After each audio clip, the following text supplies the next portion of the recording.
بسم اللہ الرحمن الرحیم۔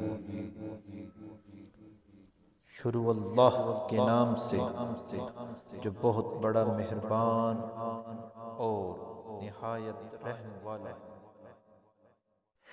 السلام علیکم دوستو، کیسے ہیں آپ سب؟ امید کرتا ہوں آپ سب خیریت سے ہوں گے۔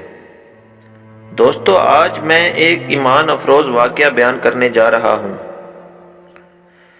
کاندھلہ میں ایک مرتبہ زمین کے ایک ٹکڑے پر مسلمان اور ہندو کا جھگڑا چل پڑا۔ مسلمان کہتا یہ زمین کا ٹکڑا میرا ہے اور ہندو کہے ہمارا ہے۔ چنانچہ مقدمہ بن گیا، انگریز کی عدالت میں پہنچا۔ جب مقدمہ آگے بڑھا تو مسلمان نے اعلان کر دیا یہ ٹکڑا اگر مجھے مل گیا تو میں مسجد بناؤں گا۔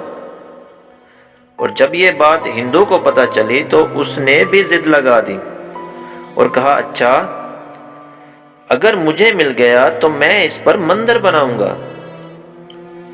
یہاں تک تو مسئلہ انفرادی تھا، لیکن اس اعلان کے بعد مسئلہ اجتماعی بن گیا۔ اس پر مذہبی رنگ چڑھ گیا۔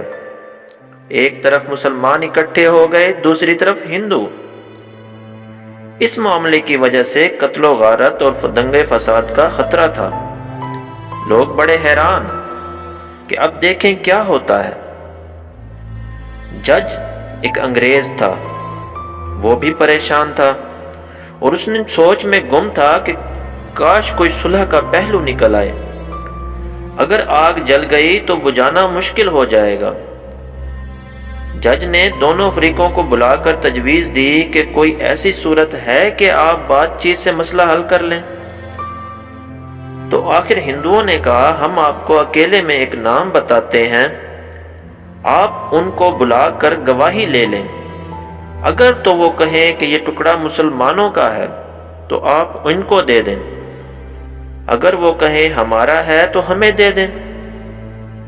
مسلمانوں سے اس گواہ کے نام سے متعلق پوچھا گیا کہ آپ اس نام سے اتفاق کرتے ہیں؟ تو مسلمانوں نے نام سنا تو فوراً راضی ہو گئے، کیونکہ گواہ مسلمان تھا۔ مسلمان بہت خوش ہوئے کہ مسلمان گواہ ہے، اب تو فیصلہ ہمارے حق میں ہوگا، کیونکہ وہ تو مسجد کے حق میں گواہی دے گا۔ تو جج نے اگلی پیشی پر گواہ سمیت آنے کا حکم دیا۔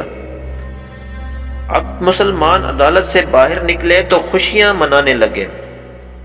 باہر کھڑے ہندو دیکھ کر پریشان ہو گئے اور اپنے لوگوں سے پوچھنے لگے تم نے آخر کیا کہا جو مسلمان اتنی خوشیاں منا رہے ہیں؟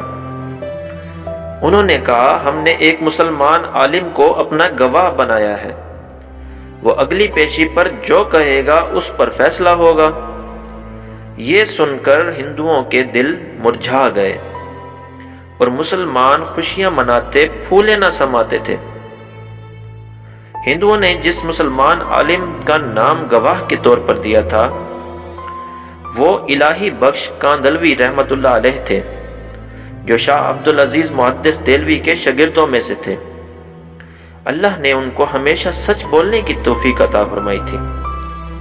اگلی پیشی کا وقت آ گیا۔ مفتی صاحب تشریف لے آئے۔ چنانچہ جب انگریز نے ان سے پوچھا کہ بتائیے مفتی صاحب یہ زمین کا ٹکڑا کس کی ملکیت ہے؟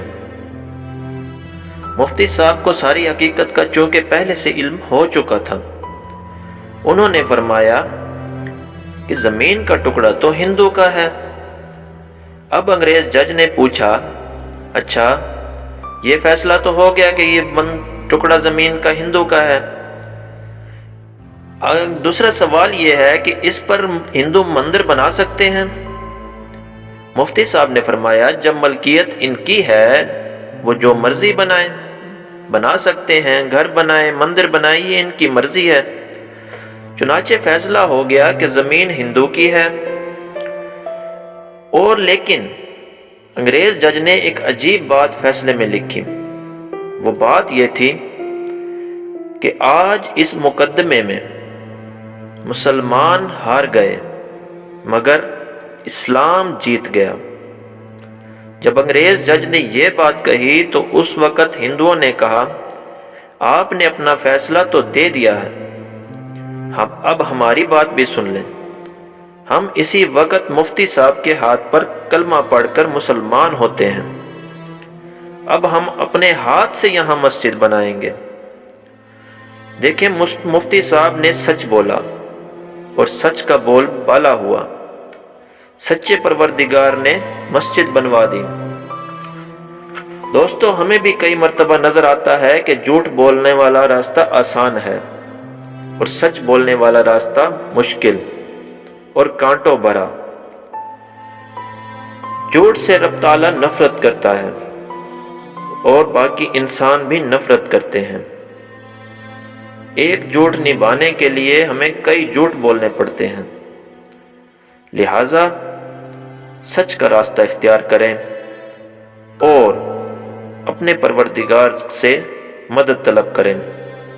تو یہ تھی دوستو آج ایک چھوٹا سا واقعہ، میرا دل کیا، میں نے پڑھا تو میرا دل کیا میں آپ کے ساتھ بیان کروں تاکہ ہم سب کی اصلاح ہو۔